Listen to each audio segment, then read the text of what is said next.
नमस्कार, बहुत स्वागत है आप सभी का। मैं हूं आपके साथ पूजा सचदेवा और मेरे साथ हैं प्रशांत कटारे। सबसे पहले हमारी तरफ से आप लोगों का बहुत बहुत धन्यवाद। आपने हमारी पुरानी वीडियो को खूब प्यार दिया और इसी उम्मीद के साथ हम एक नया वीडियो आपके लिए आज लेकर आए हैं और उम्मीद करते हैं कि वीडियो आपके काम का होगा, आपको पसंद आएगा। देखिए, पहलगाम हमले को 6 दिन बीत चुके हैं और देश का हर एक नागरिक ये इंतजार कर रहा है कि पाकिस्तान पर हिंदुस्तान स्ट्राइक कब करेगा, मिलिट्री स्ट्राइक कब होगी। लेकिन ये भी आप सब जानते हैं कि ये तुरंत होने वाला काम नहीं है। मतलब इसके लिए भरपूर तैयारी, इनपुट्स और बहुत सारे डिसीजंस इसके लिए लिए जाने हैं। उसके बाद ही हिंदुस्तान की तरफ से, भारत सरकार की तरफ से कोई ऐसा डिसीजन लिया जाएगा कि किस तरीके से पाकिस्तान पर ये स्ट्राइक करनी है। लेकिन इस बीच ऐसा बिल्कुल नहीं है कि भारत हाथ पर हाथ धरकर बैठा है। हर रोज कुछ ना कुछ पाकिस्तान को लेकर किया जा रहा है, जिससे पाकिस्तान बौखला रहा है।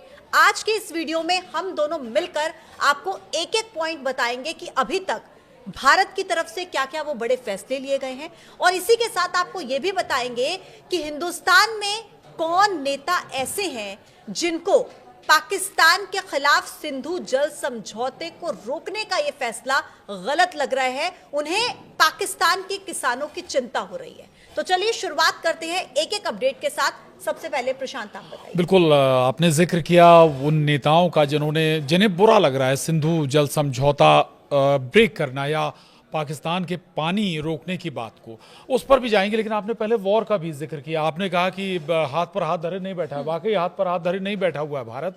दरअसल तैयारी चल रही है और जो एक्सपर्ट्स हैं, सिक्योरिटी एक्सपर्ट्स हैं, वो कह रहे हैं कि भाई सेना को लड़नी है लड़ाई, उन्हें अपनी तैयारी करने दीजिए, सरकार को अपनी प्लानिंग करनी दीजिए, थोड़ा सा इंतज़ार करिए। और उस हिसाब से, चूंकि हाँ एक बात ज़रूर है, 2 अटैक इससे पहले जब हुए थे 2014 के बाद, जब मोदी गवर्नमेंट आई, जो पहला अटैक हुआ था वो था उरी अटैक 2016 में हुआ था और उसके बाद हमने सर्जिकल स्ट्राइक की थी। सरप्राइज हमारा अटैक था, वो सरप्राइज एलिमेंट अगर हम उसे कहें तो गलत नहीं होगा। इसके बाद पुलवामा पे आई है, पुलवामा 2019 में हुआ था और उसके बाद हमने फिर सरप्राइज एयर स्ट्राइक की थी।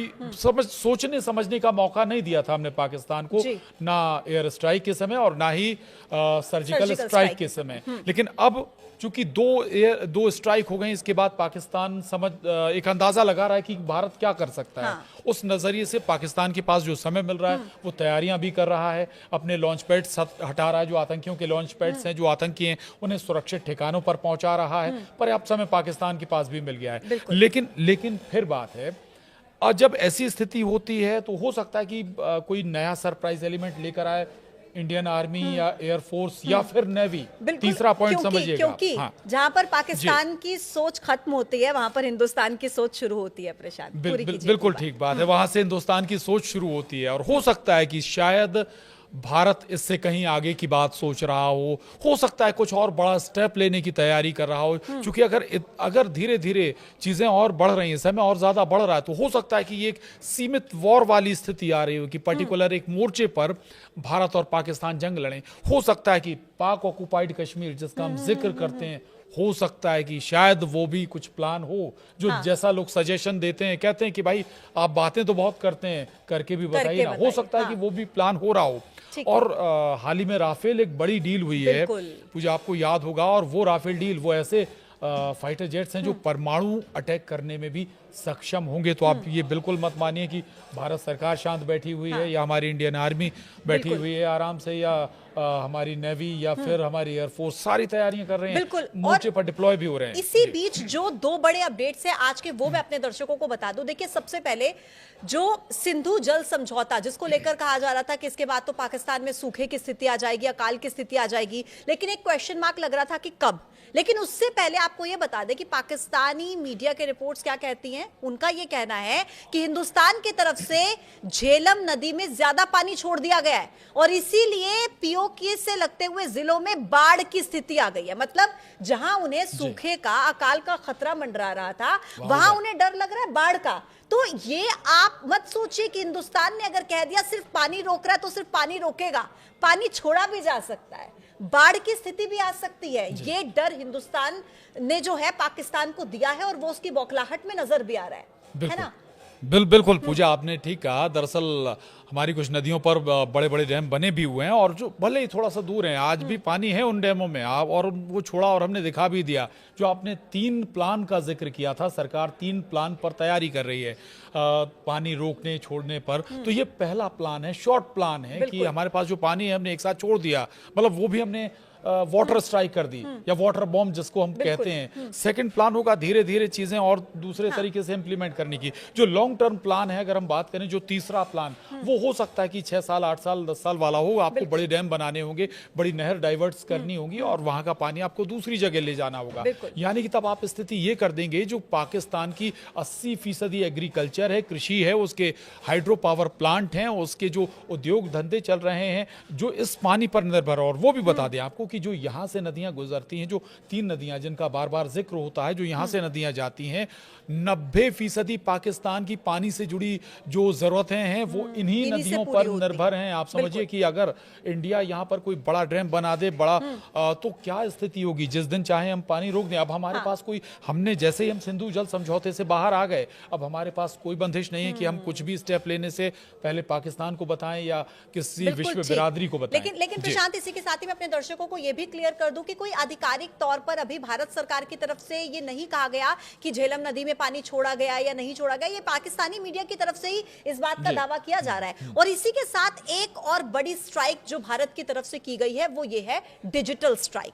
17 पाकिस्तानी यूट्यूब चैनल्स को बैन कर दिया गया है। क्यों बैन किया गया? इसलिए क्योंकि वो र्यूमर्स फैलाने का काम कर रहे थे, कुछ ऐसे खबरें पहलगाम अटैक को लेकर देने का काम कर रहे थे, जो कि बिल्कुल नेगेटिव और गलत है। और इसीलिए ये डिजिटल स्ट्राइक भारत की तरफ से आज पाकिस्तान पर की गई। बिल्कुल, ये डिजिटल स्ट्राइक भी ज़रूरी थी। लगातार भाई आप माहौल बना रहे हैं। देखिए, अभी हाल ही में कुछ ऐसे वीडियोस भी सामने आए हैं जो दिखाते हैं कि आज भी लोगों के मन में इस तरह का जहर डाला जा रहा है।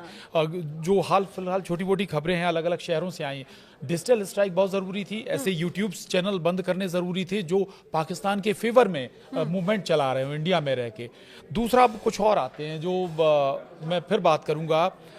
CDS, पूर्व CDS बिपिन रावत की, जनरल बिपिन रावत की, जो हमारे बीच नहीं है, उन्होंने कहा था कि 2.5 मोर्चों पर हमें तैयारी करनी है युद्ध की। एक चाइना, पाकिस्तान, और 2.5 जो यानी आधा जो मोर्चा है वो हमारे देश के अंदर है, जिसका जिक्र बार बार होता रहा है। और वो है हमारे देश के अंदर, जो कई बार हमारी विचारधारा से सरकार जो स्टेप लेती है उससे, या जो हमारी फौजें स्टेप लेती हैं उससे सहमत नहीं होते हैं। उसी तरह के कुछ विचार आए हैं कुछ किसान नेताओं के। नरेश टिकैत, राकेश टिकैत दोनों भाई हैं। नरेश टिकैत कहते हैं कि पाकिस्तान में 6-8 लोगों ने जो किया है उसके लिए पूरे पाकिस्तान को आप जिम्मेदार नहीं ठहरा सकते हैं। ये नरेश टिकैत कहते हैं। नरेश टिकैत कहते हैं कि जो सिंधु जल समझौता आपने ब्रेक किया है वो ठीक नहीं है। भाई, पाकिस्तान में भी किसान हैं, वो परेशान हो जाएंगे, वहाँ की कृषि प्रभावित हो जाएगी। लेकिन मैं ये कहता हूँ, क्या आपको Mumbai attack, Mumbai serial blast आप भूल गए क्या? क्या दिल्ली में जब सीरियल ब्लास्ट आपके ऊपर हुए वो भूल गए क्या? जब 1990 में जम्मू कश्मीर से आपने सारे हिंदुओं को, पंडितों को आपने मार कर भगा दिया, महिलाओं के साथ रेप किया आपने, वो भूल गए क्या? इसके बाद लगातार जो अटैक होते रहे वो भूल गए क्या? उरी अटैक भूल गए क्या? पुलवामा अटैक भूल गए आप? पहलगाम भूल गए आप? और मैं तो ये कहूंगी प्रशांत, इसी के साथ जोड़ते हुए कि आप जरा सोच के देखिए, क्या आपके मन में पाकिस्तान के लोगों के प्रति कोई हमदर्दी है? मुझे लगता है नहीं होगी। क्या मेरे मन में कोई हमदर्दी है? नहीं होगी। और हिंदुस्तान के मन में ये हमदर्दी थी।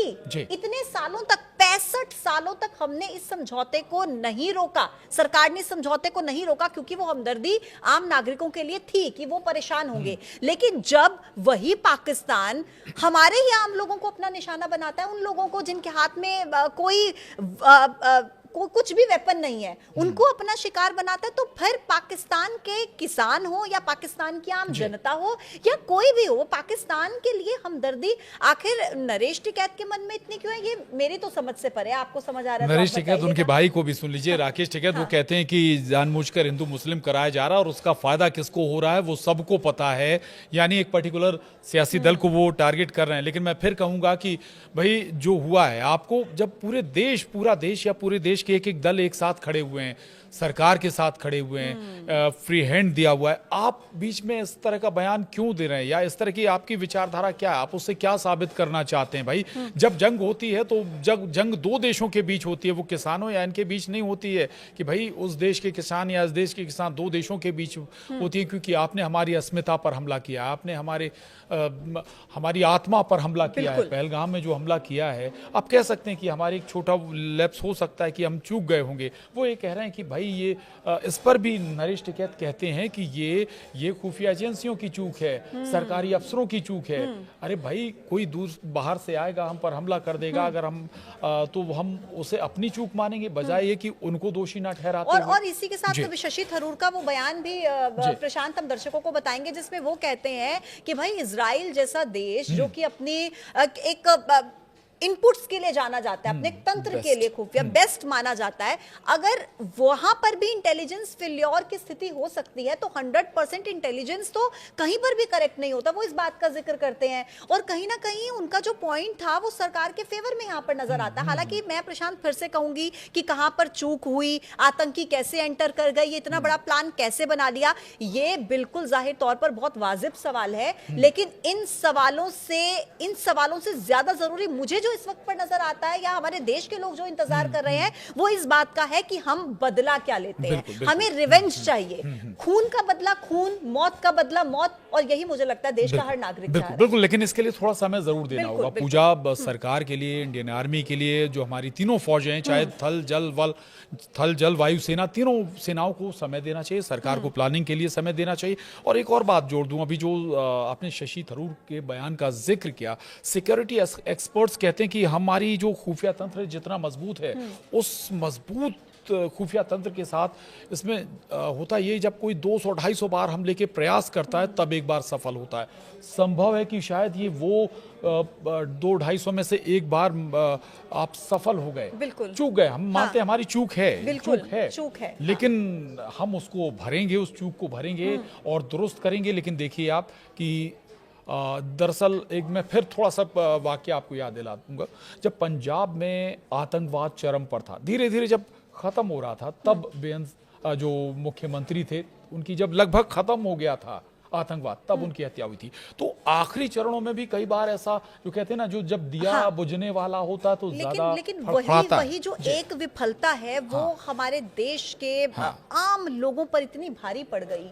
मतलब मैं उन 28 लोगों को, सिर्फ वो 28 शवों को याद नहीं करती हूँ, मैं उस 28 परिवार और इस पूरे देश के जब लोगों को याद करती हूँ तो हर किसी की आंखें नमती जब वो उनकी कहानियों को स्क्रीन पर देख रहे थे कि आखिर उनके साथ वहां पर हुआ क्या है।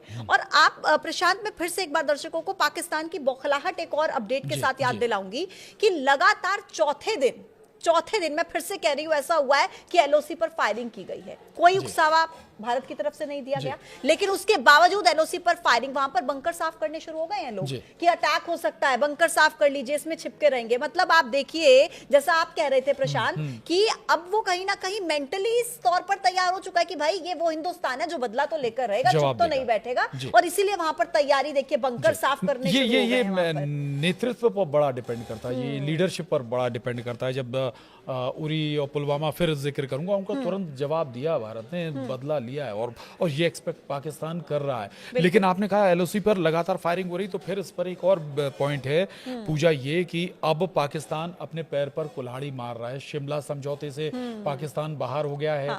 यानी अभी तक स्थिति ये थी कि जो जहां पर है हम उस लाइन का सम्मान करेंगे, लाइन ऑफ कंट्रोल का। लेकिन जैसे ही शिमला समझौते से पाकिस्तान बाहर हो गया है, समझिए कि अगर हमारी सेनाओं ने मूवमेंट किया और पाकिस्तान के और अंदर 2 किलोमीटर 4 किलोमीटर अंदर घुस गई, मतलब वहां तक हम पहुंच गए, फिर वहां से पीछे नहीं हटेंगे। बिल्कुल। पर ये बिंदु पाकिस्तान को समझकर आगे ऐसी कोई हिमाकत करनी चाहिए। बिल्कुल ठीक आप कह रहे हैं प्रशांत। और अंत में हम इतना जरूर एक अच्छे एस्पेक्ट के साथ दर्शकों को ये बताकर जाना चाहेंगे कि इस वक्त पर ये आपने शायद ही पहले कभी देखा हो कि हमारे देश के कितने भी जो बड़े राजनेता कंसीडर किए जाते हैं, वो कहीं कहीं ना कहीं एक मत होकर सरकार का समर्थन कार्रवाई को लेकर जरूर करते हुए नजर आ रहे हैं। वो कह रहे हैं कि हम सरकार के साथ हैं, आप जो कार्रवाई करना चाहते हैं आप कीजिए, क्योंकि ओवैसी, असदुद्दीन ओवैसी जो है वो ये कह रहे हैं कि आपको तो पाकिस्तान को FATF की ग्रे लिस्ट में डाल देना चाहिए। अखिलेश यादव कहते हैं कि सरकार का हम पूरा समर्थन करते हैं, आपको जो कार्रवाई करनी है आप करिए। राहुल गांधी इस तरीके का बयान देते हैं। तो कुल मिलाकर देश के साथ ये एक नैरेटिव पेश होता है और ये दिखाई देता है पर्सपेक्शन की भाई पूरा हिंदुस्तान, जब हिंदुस्तान की अस्मिता पर आएगी तो आपका मतभेद हो सकता है, लेकिन आपके जो मन भेद हैं वो कभी उजागर नहीं होंगे, वो दिखेगा देश के लिए। बिल्कुल देश के लिए वो जो एकता है, वो चाहे पॉलिटिकल लेवल पर हम देखें तो ये मुझे बहुत अच्छा लग रहा है कि वो नजर आ रही है। बहुत अच्छी बात कही आपने कि देश के लिए कम से कम एक हैं। हर कोई भी दल हो, कोई भी सियासी दल हो, विपक्षी दल हो, या हर व्यक्ति आज एक लाइन ले रहा है कि आप जवाब दीजिए, तैयारी कीजिए, हम आपके साथ। बिल्कुल सही आप प्रशांत कह रहे हैं। तो अब इसी के साथ आज के इस वीडियो के साथ हमें इजाजत दीजिए, लेकिन फिर एक बार हम आपको थैंक यू बोलना चाहेंगे प्रशांत, क्योंकि बहुत सारा प्यार आपने हम दोनों के पुराने वीडियो पे दिया। वो पहला वीडियो हम दोनों आपके लिए लेकर आए थे और आगे भी इस तरीके के वीडियो जारी रहेंगे। शुक्रिया प्रशांत। और बिल्कुल बिल्कुल, और हम ये कहेंगे आप हमारा चैनल सब्सक्राइब जरूर करें और अगले वीडियो का इंतजार भी जरूर करें। नमस्कार।